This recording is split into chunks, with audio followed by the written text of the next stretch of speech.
Anda masih menyaksikan Kompas Petang bersama saya Cindy Permadi. Saudara, rumor soal John Herdman akan latih timnas Indonesia kian santer terdengar.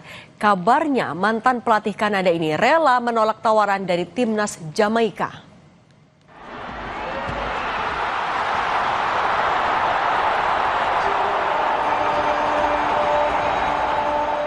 Teka-teki siapa arsitek timnas Indonesia masih ditutup rapat PSSI. Dari sebelumnya ada 5 kandidat, kini mengerucut tinggal 2 nama saja. Namun yang mencuat dan ramai di media sosial adalah sosok John Herdman, pelatih asal Inggris yang membawa Kanada ke Piala Dunia 2022. Rumor Herdman sebagai pelatih timnas Indonesia diembuskan media olahraga Honduras Diario 10. Media ini menulis, PSSI sedang proses pemilihan pelatih baru timnasnya, dan John Herdman sebagai kandidat terkuat. Bahkan Herdman diklaim menolak tangani timnas Jamaika di Piala Dunia 2026 dan lebih memilih Indonesia. John Herdman dikenal sebagai pelatih yang visioner. Ia sempat membawa tim Kanada naik peringkat FIFA dari 72 hingga ke 33 pada 2022. Tak hanya itu, pelatih 50 tahun ini juga membuat sejarah bersama Kanada dengan membawa lolos ke Piala Dunia 2022 untuk pertama kalinya sejak 36 tahun terakhir. Tetapi, apakah torehan ini cukup untuk mengangkat prestasi timnas Indonesia hingga ke level Piala Dunia? Menurut analis sepak bola Bung Kusnaini, CV kepelatihan Herdman tak begitu mentereng dibanding kandidat yang sempat beredar di publik. Sebetulnya secara CV memang tidak sekuat beberapa kandidat yang sebelumnya sempat dirumorkan ya. Kita tahu ada Helgrimson di sana, ada Van Bronckhorst. Tapi memang dalam sepak bola seperti yang saya bilang tadi akan ada 2 pihak ya.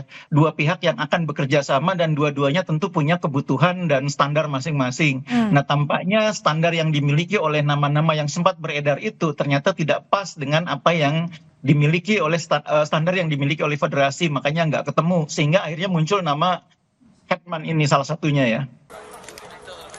Namun analis sepak bola Bung Harpa menilai nama besar di sepak bola tak melulu menjamin hasil kepelatihan. Begitupun sebaliknya. Harpa bilang jika benar Herdman yang terpilih, tantangannya adalah ia awam kultur sepak bola Asia.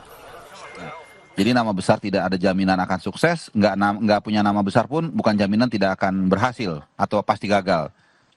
Kalau saya lihat CV-nya sih sebenarnya ya oke lah gitu ya. Kita tidak bisa bilang dia jelek banget, walaupun kemarin atau terakhir itu agak kecoreng CV bagusnya ketika melatih Toronto. Tapi secara umum ya wajar pelatih mau sekelas Ancelotti pun pernah apa ya kurang berhasil gitu kan.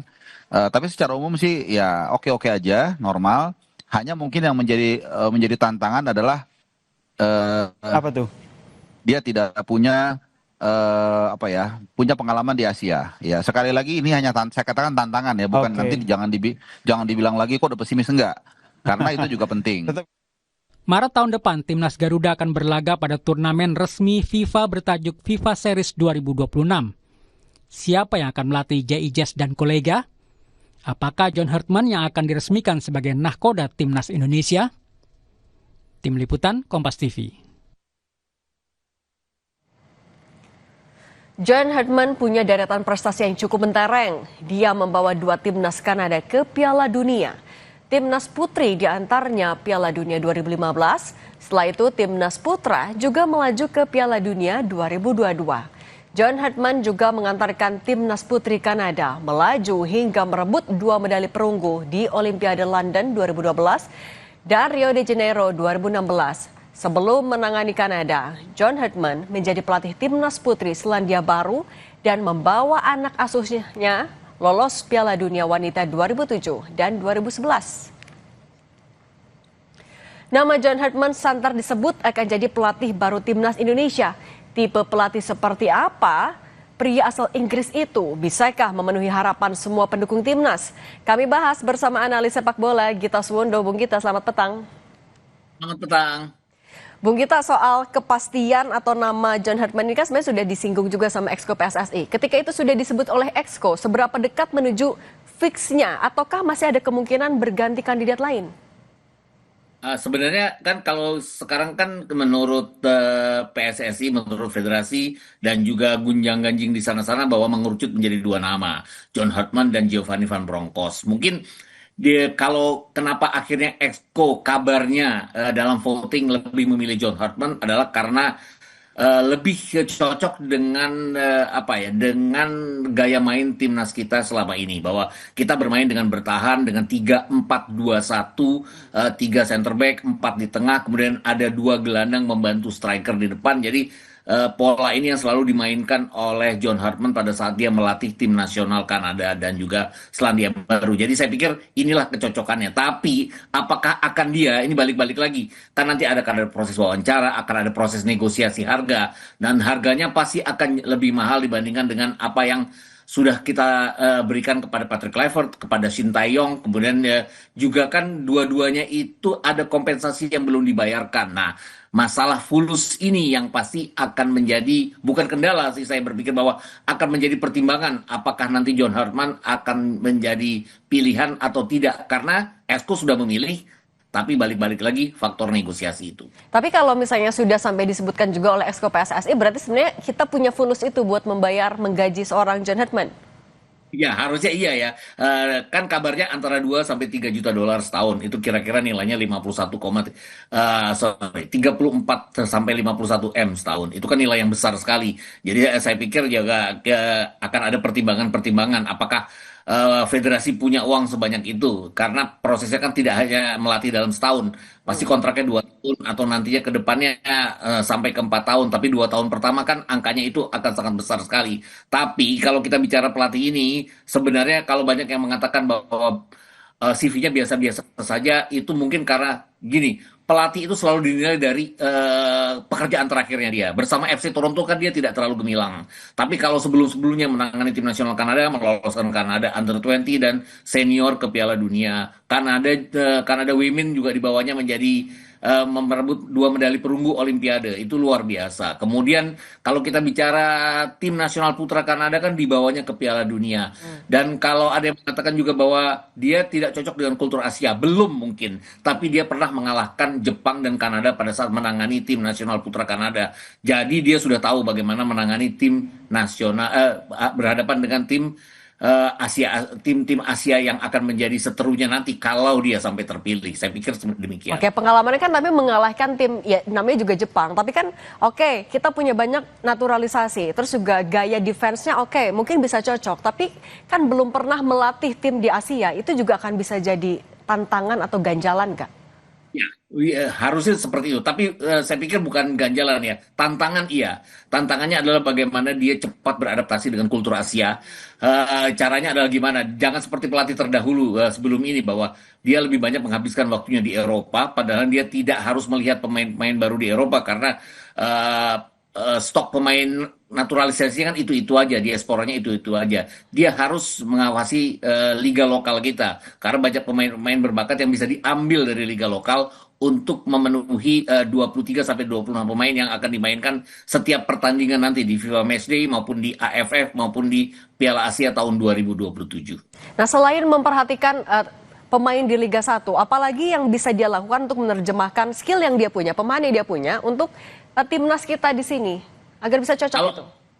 Kalau soal bahasa sih saya pikir akan langsung cocok ya. Dia bisa berbahasa Inggris, pemain-pemain kita juga baik yang diaspora maupun pemain nasional kita kan rata-rata bisa berbahasa Inggris juga. Saya tidak terlalu percaya bahwa bahasa akan menjadi kendala di sepak bola, karena ada yang namanya bahasa sepak bola. Artinya bahasa taktikal itu akan lebih lebih buat dia menyatukan pemain, cara pendekatannya dia kepada pemain. Tapi mungkin yang paling berat adalah mengambil hati fans Indonesia yang sudah kadung ya. Kalau dibilang udah kadung, jadi apatis terhadap tim nasional kita sekarang. Kalau kita lihat di SEA Games kemarin kan penonton kita juga tidak banyak seperti biasanya. Artinya ya sudah sudah acuh terhadap tim nasional kita, karena tahun 2025 diwarnai kegagalan-kegagalan. Ini yang harus diangkat oleh John Hartman. Nah, gimana cara menjawabnya Bung Gita, mengambil hati netizen dan juga supporter? Dengan kemenangan-kemenangan tentunya, tapi juga gini, dia kan bekerja sama dengan direktur teknik. Direktur teknik juga harus harus bekerja sama dengan dia untuk mendatangkan lawan-lawan yang memadai untuk tim nasional kita. Kita kan akan menjadi tuan rumah FIFA Series. Kita harus mendapatkan lawan-lawan yang cukup memadai untuk kita bisa, selama ini kan kita kesulitan mendatangkan tim-tim yang pantas untuk menjadi lawan kita. Kan kalau melihat kekuatan tim nasional kita kan kita udah nggak pantas lagi friendly-nya hanya berhadapan dengan Timor Leste, hanya berhadapan dengan Brunei atau berhadapan dengan Mariana Utara seperti itu. Kita kan pantas-pantasnya berhadapan dengan seperti Mali, kemudian nggak bilang Argentina ya, karena Argentina kan mendatangkannya juga dengan uang. Tapi kan yang pantas-pantasnya adalah kita berhadapan dengan tim-tim seperti Jordan lah misalnya, atau seperti Uzbekistan. Artinya lawan di atas kita yang memungkinkan kita untuk menilai seberapa jauh tim nasional kita bisa bertarung dengan yang terbaik di Asia nantinya. Kalau man manajemennya nanti John Herdman, bagaimana dia akan harus bisa mengelola itu dan juga hubungan baik dengan federasi tentunya?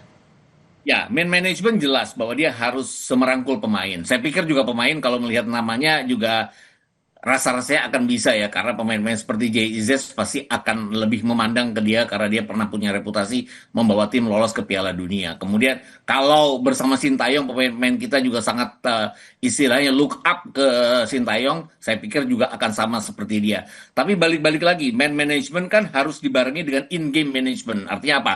Pada saat pertandingan dia harus bisa cepat beradaptasi terhadap pertandingan.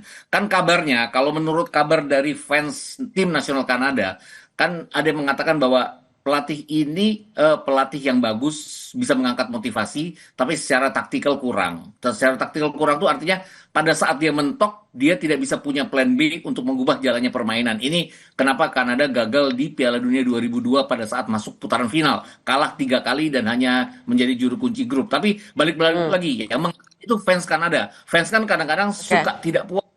Sudah lolos, minta mereka lolos ke putaran kedua. Nah, hal-hal seperti itu yang harus menangkan hati rakyat, hati netizen, hati fans Indonesia yang harus dia menangkan. Tidak harus menang, mainan yang cantik harusnya. Oh, mainan yang cantik ya. Oke, ini yang ditunggu dari siapapun nanti akan dipilih oleh PSSI. Terima kasih Bung Gita Suwondo, analis sepak bola, untuk berbagi di Kompas Petang. Saya selalu.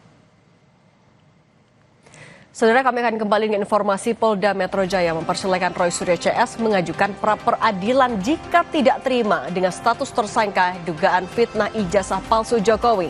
Informasinya usai jeda.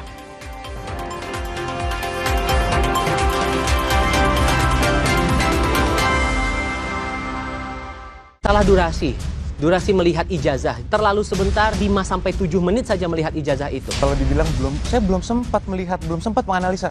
Kok bisa bilang palsu dari awal? BI saja mengatakan 3D, dipegang, diraba, diterawang. Kemarin cuma apa? Tapi kan 700 bukti, salah dari beberapanya itu ada catatan akademik. Itu bagaimana Bang Abang melihatnya? Makanya 700 itu milik siapa dulu? Rosni, Sabtu 20 Desember, pukul 10 malam di Kompas TV.